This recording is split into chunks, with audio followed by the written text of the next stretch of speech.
What is up, guys? It is your favorite Soccer Lotus here today, and welcome back to the Nerd Corner. And in today's video, I'm going to be giving you my review on Boku no Hype Academia, aka My Hero Academia. Now, there's a lot to talk about in this episode, but before I jump into it, I just want to apologize. I know this review is up a lot later than usual. You guys know I usually post my reviews bright and early in the morning because I watch the episode at 5 in the morning, record the review right afterward, do all the editing, and then upload it as soon as possible.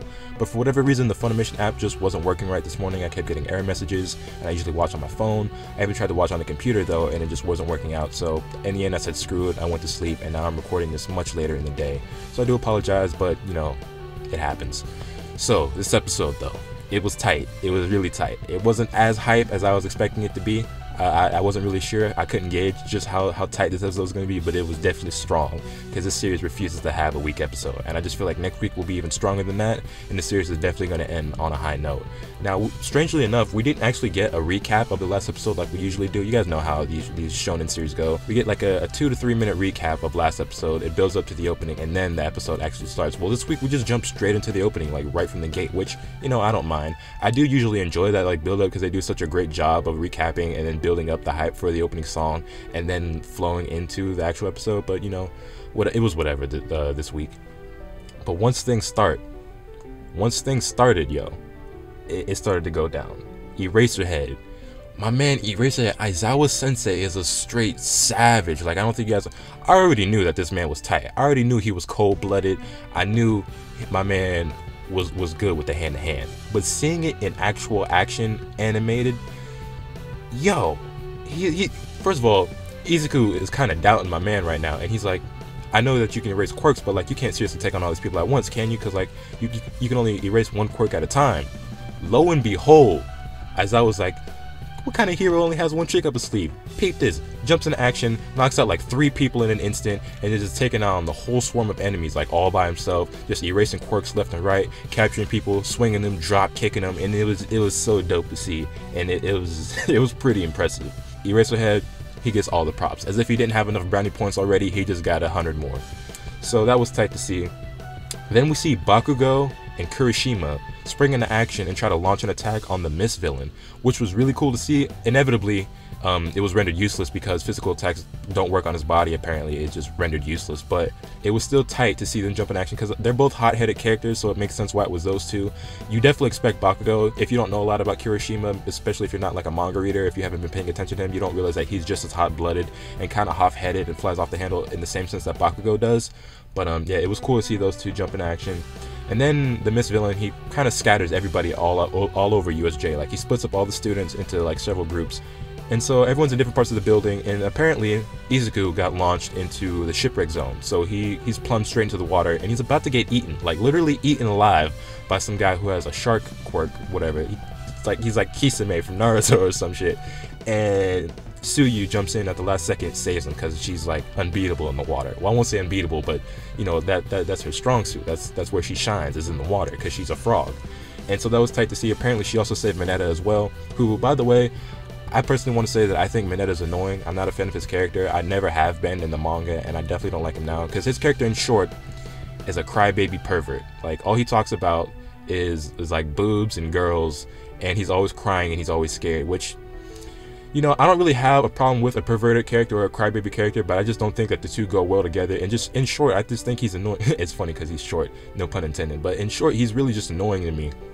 And it's not like taken away from the show or anything. It didn't really interrupt anything, in my opinion, because like his character does work with the flow of the series and like the tone of the series. Like, even though there are some serious moments, I don't feel like he really interrupts anything, but I could do without him. But that's just my own opinion. I know there are some Mineta fans out there, but I'm not one of them. But I was really happy to see Tsuyu because she's one of my favorite characters. I feel like she's been pretty underrated, and it was dope to see her shine. We finally got her little introduction piece, you know, with the still frame and like the comic book type art and like her name and her quirk and whatever, and that was tight to see.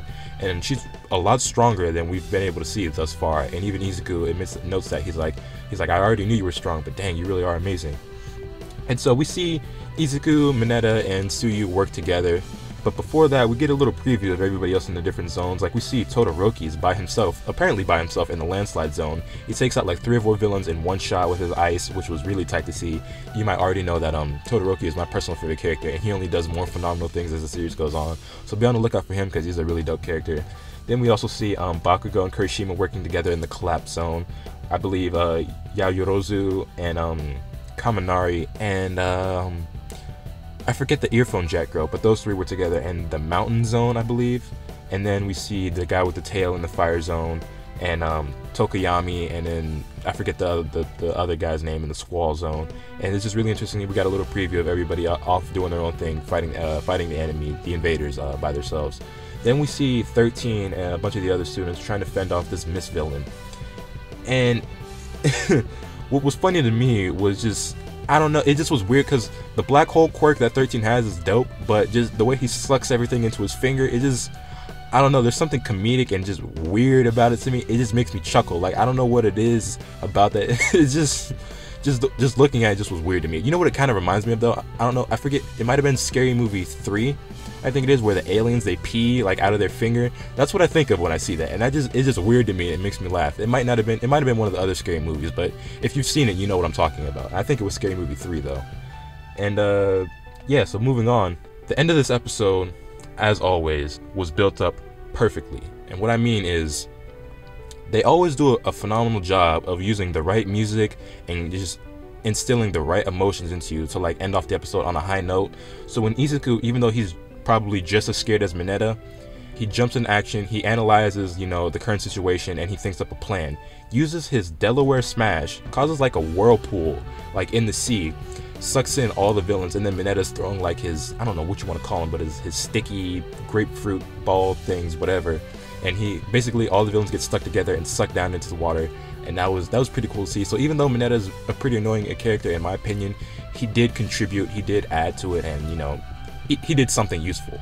So I can't say that he's worthless, but I'm just not a fan. But really the highlight of this episode for me was Tsuyu, and then of course Izuku as well, because he's always got to have a shining moment in the episode. But overall, this episode was tight. We got to see some action, we got a little bit of comedy, even though I didn't really enjoy a lot of the comedy because it was apparently centered around Mineta and him being a crybaby and being a pervert, which is whatever. We got a preview of all the a bunch of other characters. Hopefully we'll get to see their quirks. I think next week's episode is going to be even more hyped than this one, and I'm just looking forward to everything. So that's pretty much all I want to talk about in this episode. The next episode preview looks pretty tight. I think we're going to get to see Todoroki in action some more, as well as Momo. So I'm definitely looking forward to that. And yeah, definitely let me know in the comment section down below what you guys thought about this episode. If you liked it, if you enjoyed it, be sure to hit this video with a like if you enjoyed it. Subscribe if you haven't already, so you guys can stay tuned for all the awesome content I plan on bringing you. And with all that being said, that's pretty much all I have for today. So I'll catch you guys next time. Later.